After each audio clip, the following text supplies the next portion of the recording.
So next up is Geraldine Fitzpatrick. We're told that we have a hard stop at 8. All the lights go out and everything else. So, and everybody runs off. So Geraldine is going to talk about midwifery, babies, and Doktormutterhood. In much less time than what I had anticipated. So you might wonder whether there's a thread through that, and there is. I remember sitting in my computer science lecture with my pager on, waiting for women to ring me to say that they were in labour so that I could go and help them deliver their babies, because I was a private midwife. I'd been working in the hospital system, and I was dissatisfied, and with a couple of colleagues, about what was not women-centred care, which I think is an interesting thread to human-centred design. So I always had this perspective of the people being first. So we set up a private midwifery practice. So it was interesting combining computer science and midwifery. And I have to tell you that that class would not have been an HCI class, because we did nothing in our computer science degree, anything connected to human-computer interaction. But one of the reasons that I was sitting in that class has to do with babies. Because as a midwife, options for having a family and having a constructive family life, you were really quite limited, because if you wanted to keep working, you're often doing weekend work or night duty work, which is really disruptive. So my husband was a techie dude, and we decided that I wanted to go back to university and finish a science degree that I'd started years and years before and dropped out of. And I went to the dean and said, I want to come back to uni, and what should I do to structure this degree? And he said, oh, we have this new course starting called Bachelor of Information Technology. And I didn't know that they were having trouble getting students. So he did a very good sales job and told me that I could leave after a year and go back into general science if I wanted to. I went home and discussed it with Mark, and we decided that that might be a good option, because maybe we could set up a company afterwards and he could get some work based on his experience, and I could work part-time from home. I had zero interest in computers, in informatics, but I can put my mind to things and make them happen. And as a midwife as well, I thought I had some control over things, or I should have known better. So this is actually my German verb wheel, but you could pretend that it was my midwifery wheel, where you sort of decide, if you get pregnant here, then the baby will deliver here, and then that means you can have a semester off and then come back and finish your degree and have it all organised. And of course, life doesn't happen like that. And so there were many years moving on then into PhD, of going through lots of trying and lots of heartache, until it got to a point where we just had to say, this is not going to happen and it's time to move on. And coincidentally at that time, I'd been approached by Sapient in London to go and work with them as a user experience consultant. And this was on the basis of having done PhD work in computer-supported cooperative work.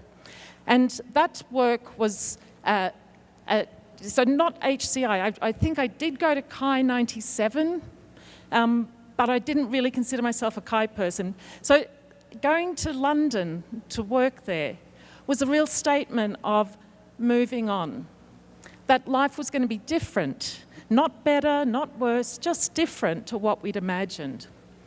And so working at Sapient was challenging, because it was in the very early days of user experience work, but it was also really rewarding. And I really got a sense, I got an understanding of what HCI was about and what happens when the rubber hits the road compared to what we might talk about in academia. I then got a chance to move to Sussex to work in university. And my husband always laughs, because he says I halved my salary and doubled my hours.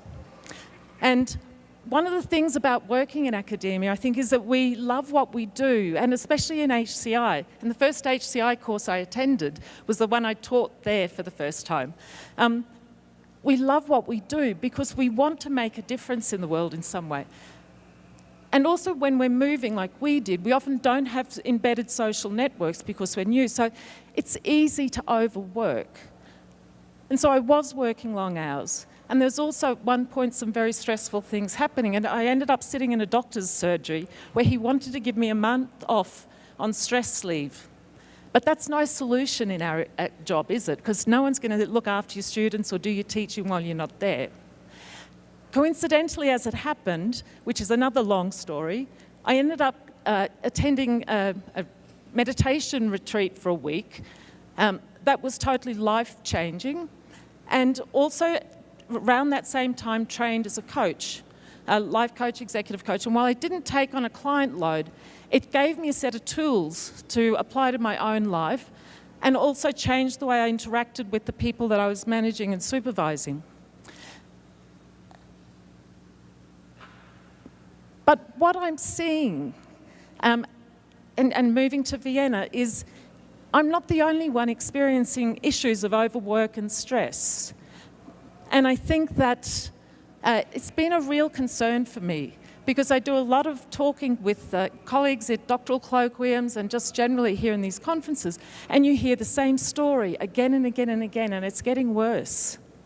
And for that reason, last year I started up a podcast series where I wanted to capture people's stories about what their experiences of academia and life are and how they deal with issues, because I think there's a lot we can learn from one another.